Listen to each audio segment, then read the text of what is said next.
बिस्मिल्लाहिर्रहमानिर्रहीम, अस्सलाम वालेकुम जी। मैं नजमुल हसन बाजवा हूँ। आज 16 अक्टूबर है। कुछ देर में एक बहुत बड़ी बैठक लाहौर में होने जा रही है और इस वक्त आपको मालूम ही है कि मौलाना फजलुर रहमान साहब लाहौर पहुंच चुके हैं, आसिफ अली जरदारी साहब, बिलावल भुट्टो साहब, नवाज शरीफ, शहबाज शरीफ, ये सारे आज साथ जोड़कर बैठ रहे हैं और बात हो रही है आईनी तरमीम के ऊपर। आईनी तरमीम जिसने इस वक्त पूरी पाकिस्तानी सियासत को हिलाया हुआ है। अच्छा, इस आईनी तरमीम से पहले आप देखें, दो तबकात इस वक्त लगता है कि भंग पी के सोए हुए हैं, टुम होके पड़े हैं, कोई पता नहीं है क्या चल रहा है, क्या हो रहा है। एक पाकिस्तान तहरीक इंसाफ की वो पूरी की पूरी क़यादत जो कि सिर्फ इस बात पे एहतजाज करती रही कि हमें इमरान खान से मिलवा दिया जाए, यानी एहतजाज क्या करती रही, उनकी डिमांड्स इस लेवल तक आ गई हैं कि सिर्फ हमें इमरान खान से मिलवा दें, और वो भी अगलों ने नहीं मिलवाया। ठीक है, तहरीक इंसाफ की पूरी क़यादत क्या लाहे अमल अपनाना है, क्या करना है, क्या बोलना है। कहा गया जी एहतजाज जारी है, कोर कमेटी ने फैसला कर लिया, सियासी कमेटी ने फैसला कर लिया, एहतजाज जारी है। खेत सवा आपने कहीं एहतजाज होता हुआ देखा? एहतजाज उसी वक्त खत्म हो गया जब गंडापुर साहब वापस चले गए। उसके बाद जी कोर कमेटी का फैसला आ गया जी, पॉलिटिकल कमेटी का फैसला आ गया जी। आपने किसी मोहल्ले के अंदर, किसी चौक के अंदर भी एहतजाज होता हुआ देखा है? तो इस वक्त पाकिस्तान तहरीक इंसाफ की पूरी क़यादत, कल अब इसके लिए इजलास बुला लिया गया है। आपको पता है कि कल हो सकता है आईनी तरामीम हो जाए, क्योंकि कौमी असम्बली का इजलास भी बुलाया गया है और सेनेट का इजलास भी बुलाया गया है। अब तहरीक इंसाफ के बंदे तोड़ के और होना है, नंबर गेम भी बिल्कुल मैंने बताया ना, एक लम्हा ब लम्हा जो है ना वो तब्दील होती हुई चली जा रही है। तो इसके ऊपर तहरीक इंसाफ का एक मौक़िफ़, एक बयान, एक लाहे अमल, एक सोच, एक प्लान किसी जानिब से, किसी बंदे से अभी तक आपने सुना? कोई नहीं। ऐसा लगता है जैसे टुन होकर सोए हुए हैं और तहरीक इंसाफ शायद इस बात पे तस्लीम कर चुकी है कि जो करना है मौलाना ही करना है। यानी कि इस वक्त सबसे बड़ी सियासी जमात पाकिस्तान तहरीक इंसाफ है। सबसे ज्यादा वोट्स लिए हैं तहरीक इंसाफ ने। इस वक्त सबसे बड़ी पार्लिमानी जमात तहरीक इंसाफ है। सबसे ज्यादा सीटें तहरीक इंसाफ के पास है और ये इस काबिल हैं कि ये मौलाना साहब कहते हैं ना, तेरे कंधे ते सटी। हमारे बड़े बुजुर्ग बताया करते थे कि कभी किसी के कंधे पर रख के बंदूक नहीं चलाते बेटा।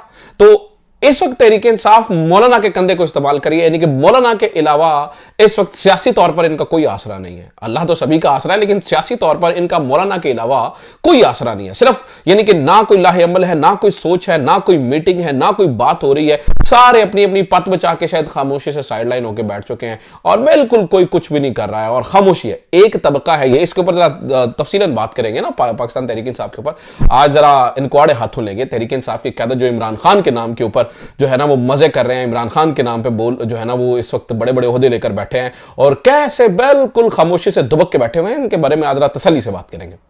नंबर 2, इस वक्त नाज़रीन किराम वो तबका खामोशी से टुन होकर बैठा है जिनके लिए ये सब कुछ हो रहा है। यानी लोग बाहर निकले, अवाम बाहर निकली, इनके लिए लोगों ने मारे खाई, जेलें काटी, डंडे खाए, सोटे खाए। किसके लिए? सुप्रीम कोर्ट की इज्जत के लिए, सुप्रीम कोर्ट के वकार के लिए, सुप्रीम कोर्ट के अक्सरियती जजेस के हक के लिए। तो सुप्रीम कोर्ट के जो अक्सरियती जजेस हैं, बताया गया जी आज उनका जो है ना उन्होंने ये कर देना, वो कर देना, फलां कर देना जी, फुल कोर्ट बुला लेंगे जी, प्रेस कॉन्फ्रेंस आ जाएगी जी, फलाना हो जाएगा जी, ढिमकाना। 63 ऐसे फैसले से लेकर आज तक हमें इनसाइड जी बड़ी चीजें, खबरें सामने आती रही हैं। ये हो जाना, वो हो जाना, फलां कर देंगे, एक्सट्रीटी जजेस ये कर देंगे, दरख्त उखाड़ देंगे, पता नहीं क्या क्या कर देंगे। ठीक है, हाथ पे हाथ धर के नहीं बैठे और मतलब बहुत सारी इस तरह की खबरें, तो वो भी इस वक्त टुन होकर बैठे हैं। आज एक खबर पता चली है। अदील सरफराज साहब हमारे दोस्त अदालती जो सुप्रीम कोर्ट बीट करते हैं, आज उन्होंने इनके जजेस के हवाले से एक रद्द अमल की अभी खबर, यानी कि तरमीम से कुछ घंटे पहले इनके रद्द अमल के बारे में खबर आई है, जिसके ऊपर अदील सरफराज साहब ने कहा जी शदीद रद्द अमल। और जजेस क्या करेंगे? पंगा लिया गया तो क्या जज कर देंगे? क्या उन्होंने सोचा हुआ है? मंसूर अली शाह साहब क्या करेंगे? अतर मिनल्ला साहब क्या करेंगे? याह्या अफरीदी साहब क्या करेंगे? ये सारे बड़े जजेस इन्होंने क्या सोचा हुआ है? रद्द अमल किस तरह से देना है? और अगर इस तरह से हो गया तो आपस में ये क्या गुडमुड कर रहे हैं? जो अक्सरियती 10 जज हैं या 10 से भी ज्यादा हैं, वो आपस में बैठकर क्या बातचीत कर रहे हैं? थोड़ी सी आज उस बारे में जो है ना वो सू लगी है कि अंदर खाते क्या चल रहा है। तो ये दोनों बड़ी खबरें हैं जी, अक्सरियती जज क्या कर रहे हैं और तहरीक इंसाफ का मामलात क्या हैं, इन दोनों के ऊपर आज हमने नाज़रीन किराम तफसीली बात करनी है। लेकिन सबसे पहले मोस्ट इंपॉर्टेंट, अभी कुछ देर पहले एक इंतहाई अहम तरीन प्रेस कॉन्फ्रेंस की है मरियम नवाज साहब ने, जरा उसके ऊपर बात कर लेते हैं क्योंकि मुझे उसके ऊपर बात करना बड़ा जरूरी है। आपको याद है अली अमीन गंडापुर साहब ने खिताब करते हुए या तकरीर करते हुए कहा था जी कुछ लोग जो हैं वो लिफाफा लेते हैं। एक खातून रिपोर्टर भी है, वो भी लिफाफा लेती है। आपको याद है? आपको याद है उसके बाद हमारे पेटी बंद भाइयों ने, हमारे रिपोर्टर्स ने नाक में दम कर दिया था ना दी ऐसी तैसी पीटीआई वालों की, इनकी कैसे जरूरत होगी सहाफियों को बिकाऊ माल कहने की, आइंदा के बाद इनके प्रेस टॉक्स का बैकआउट होगा और फलां होगा और ढिमका होगा और इनको किसी किस्म की बात करने की इजाजत नहीं होगी और इनकी हम जो है ना वो कोई बात नहीं चलने देंगे, तस्वीर तो इनके लीडर की आगे नहीं चल रही, बयान नहीं चल रहा। आपको याद होगा कि सलमान अकरम राजा साहब वहां पे मौजूद थे और सारे अहम तरीन बंदे वहां पे मौजूद थे और इन्होंने माइक हटा लिए थे उनके सामने से। क्यों जी? रिपोर्टर्स की गैरत जाग गई थी, जो सहाफी तंजीमों की गैरत जाग गई थी कि भाई आपने बगैर नाम लिए भी कैसे हमारे किसी बंदों पर कह दिया लिफाफे लेते हैं, हम तो लिफाफे लेते ही नहीं है, ठीक है, हम तो लिफाफे नहीं लेते हैं। इन्होंने क्या किया था? आज नाज़रीन किराम, आज मरियम नवाज साहबा ने पंजाब कॉलेज वाले मामले के ऊपर एक प्रेस टॉक करनी थी, रिपोर्टर्स को बुलाया हुआ था मरियम नवाज साहबा ने और वो खैर वो भी उनके गले पड़ी है, उसी पे पहले बात करते हैं।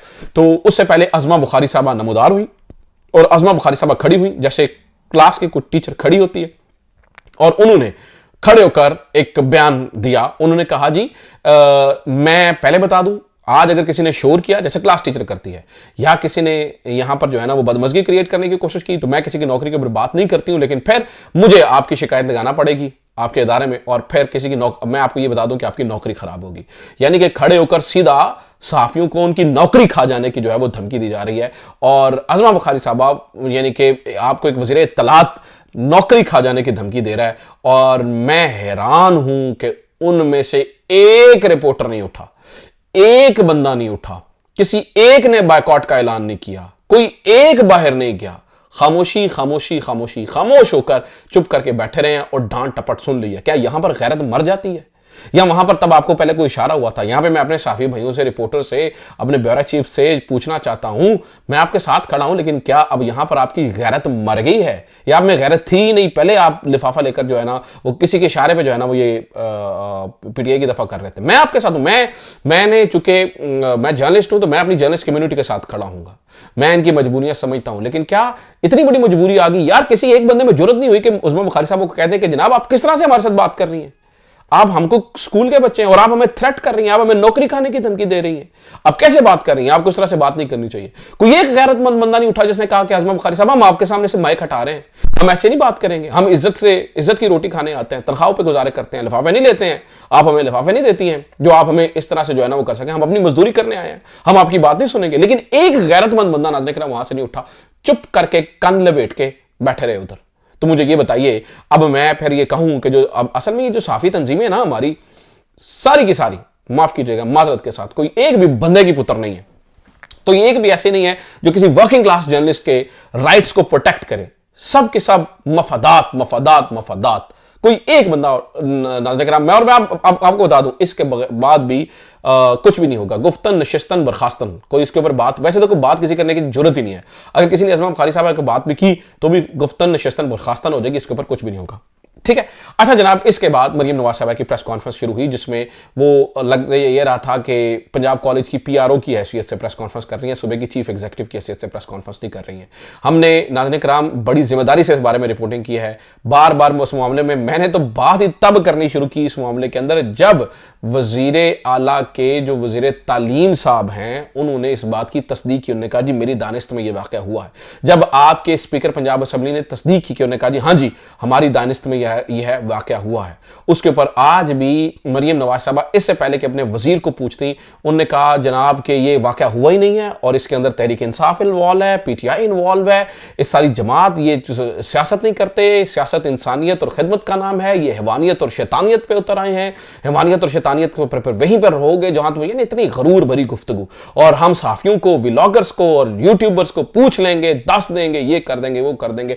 वो इमरान रियाज साहब ने एक ट्वीट किया था, बच्चे जो है ना वो जख्मी बच्चों के ऊपर उन्होंने कहा जी दूध पिलाने से खून पीने तक, इसका बड़ा मैडम मरियम नवाज साहबा को दुख लगा होगा। फिर एक ब्लंडर उन्होंने किया जनाब अपने साथ, फिर जो पाकिस्तान तहरीक इंसाफ की रहनुमा है मोहतरमा गुल, क्या नाम है उनका, उनकी बहन को बिठा लिया गया वज़ीरिस्तान से, जिनका था जनूबी पंजाब की, मेरे ज़हन से नाम निकल गया है, अच्छा वाला नाम है, खैर तो उनको बड़ी बहादुर खातून है, बड़ा ज़बरदस्त, अभी देखे ना समटाइम इस तरह से नाम ज़हन से स्किप हो जाते हैं, ठीक है, उनकी बहन को साथ बैठा लिया गया। यार आप क्या कर रही हैं, मतलब आप एक चीफ एग्जीक्यूटिव हैं और आप एक कॉलेज की प्रोफेसर को साथ बैठाकर अब क्या करने की कोशिश कर रही हैं, अब क्या पोर्ट्रे करने की कोशिश कर रही हैं। तो इस वक्त नाज़रीन किराम मैंने जितनी लोगों को इस वक्त सोशल मीडिया पर देखा है, मरियम नवाज साहबा की ये प्रेस कॉन्फ्रेंस उनके गले ही पड़ती हुई नजर आ रही है।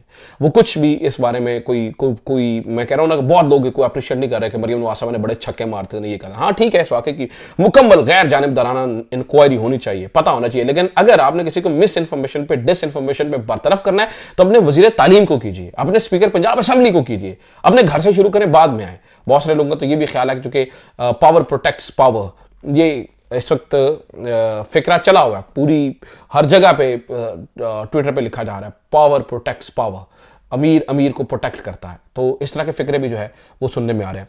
बहरहाल मरियम नवाज साहबा ने आज ये लघु वाक़या और ये पीटीआई के लोग इसमें स्टूडेंट्स की वर्दी पहनकर जो है वो खास तौर पर गुजरात के अंदर शामिल हुए और उन्होंने ये बातें की है, जो कि मुझे लगता है कि मरियम नवाज साहबा की प्रेस कॉन्फ्रेंस का कोई खास मैं उसमें से कोई प्रोडक्टिव चीज नहीं निकाल सका। अगर उन्हें ये चाहिए था, अगर वाकई डिसइंफॉर्मेशन थी, मिस इन्फॉर्मेशन थी, अपने वजीर को मुअत्तल करके बैठती।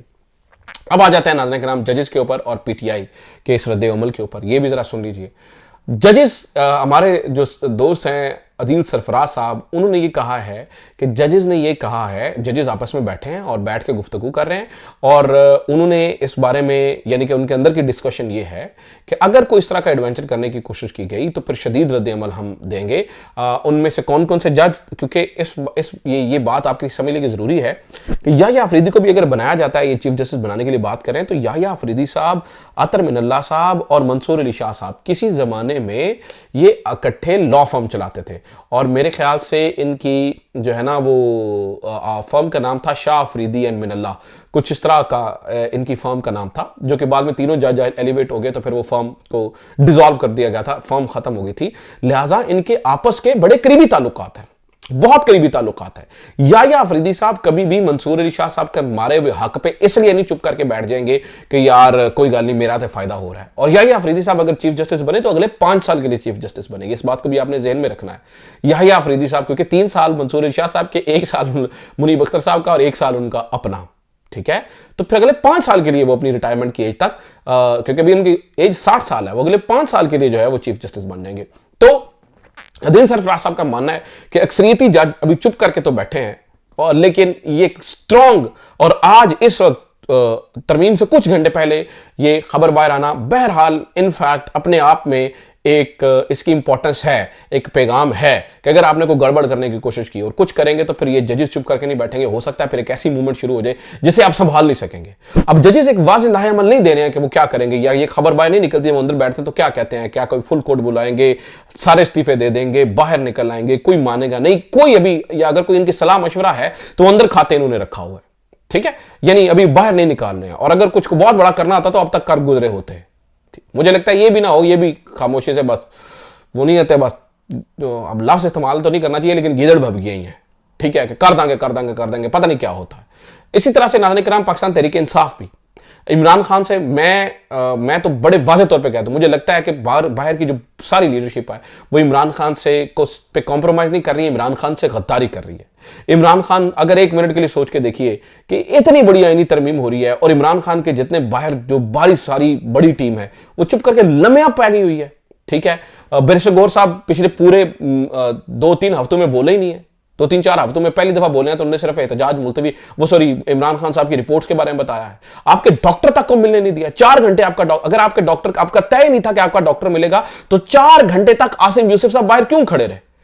आप इस कदर नीचे आ गए। और मैं आपको एक बड़ी खतरनाक खबर दे रहा हूं नाज़रीन किराम, इसके ऊपर बहुत खतरनाक खबर जो मैं अब आपके सामने रखने वाला हूं। मुनीब फारूक साहब ने मंसूर अली खान साहब के प्रोग्राम में यह बताया है इस बारे में कि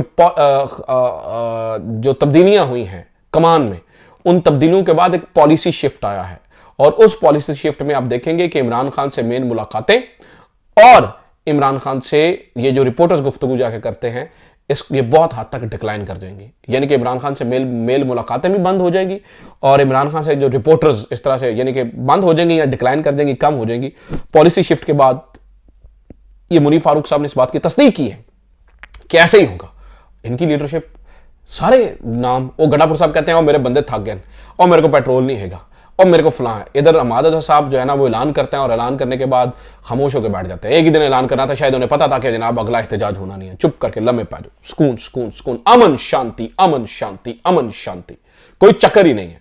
मतलब मुझे लगता है कि बेच दिया इमरान खान को इन्होंने, इससे ज्यादा मैं और क्या ही कह सकता हूं। ठीक है, आखिरी बात सुनिए जनाब, ऐसी बड़ी कामयाबी है और जबरदस्त पाकिस्तान ने बहुत अच्छा जबरदस्त काम किया है इसके अंदर, खासतौर पर जो भारत के वज़ीर ख़ारजा को जिस तरह से कोल्ड रिस्पांस देना चाहिए था उस तरह का दिया गया, लेकिन बड़े भाई ने कसर नहीं छोड़ी, बरकात को घर बुलाया और घर बुलाकर जो है उनकी दिए हुए बयान से इस वक्त भारत में ब्रेकिंग स्टोरीज चल रही हैं।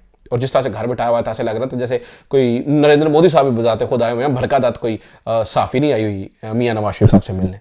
ठीक है, एक आखिरी खबर बस सुन लीजिए, वो ये कि अभी मैं ये देख रहा हूं कि आगा शेख सरवर एक रिपोर्टर है जिसने ये जब ये एहतजाज हो रहा था तो बड़ा ज़बरदस्त शानदार रिपोर्ट किया है, उसको उठाया हुआ है और उसको बाहर नहीं छोड़ रहे। तो इसके ऊपर हमारे कुछ दोस्त जो है ना वो मशवरे दे रहे हैं कि वो रिपोर्टर नहीं, वो सिर्फ यूट्यूबर है, दिस एंड दैट, उसको सहाफ़त से ना जोड़ें। यार ये देखें, अब सार आलम जो कर रहे होते हैं बैठकर, ठीक है, तलत हुसैन जो बैठकर प्रोग्रामों के अंदर कर रहे हैं, इनके ऊपर इनको आप साफ़ी मानते हैं?